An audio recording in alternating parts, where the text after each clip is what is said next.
Well, good morning, Internet, YouTubers, modelayers. I'm going to do a little short video here today. A friend of mine was wanting to put some cast iron drums on his car, and so he brought them over, and come to find out, he already has cast iron drums on them, but someone didn't swedge the studs into the drums. Instead, they took a welder and spot welded them into the bottom, on the bottom side, so the stud wouldn't turn. So I'm gonna show you fellas how I swedge the studs on brake drum. So I'll get the camera set up here and we'll get at it. I finished another rebuilt Model A engine and waiting on a fella to bring his truck to put it in. The guy he had to pull it out passed away on him, so he wanted me to put it in, so I'm waiting on him to bring it.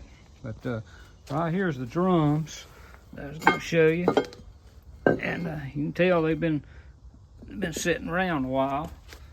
But see where they welded the studs in, and that's you know, it's probably okay. I guess a man could grind all the welds out and push them out, but may do more damage than good. So I'm going to go ahead and swedge them, so if one of the welds ever cracks, it won't spin when he's trying to change a tire or wheel rather. So we'll get the camera set back up and show you how we'll swedge them. Okay, we got it all set up here in my jig. It takes a lot of pressure to swedge these.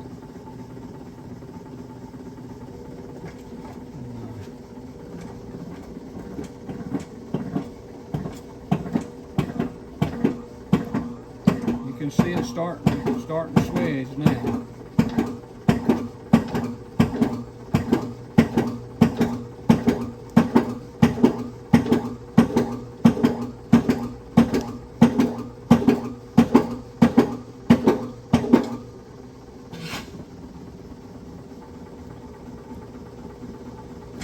And now the tool always sticks when you try to swedge, so let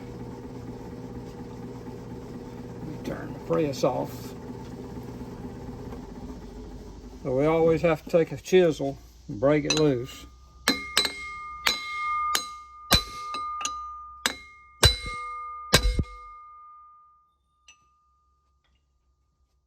I've tried put grease on them to help them from not stick, high pressure grease, but when you're putting that much pressure on something, I don't think anything's going to help.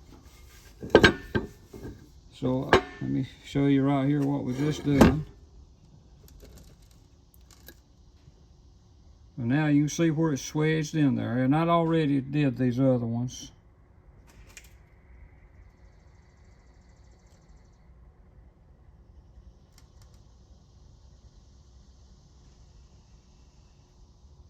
Yep, so I hope you fellas enjoyed this, and so thanks for watching.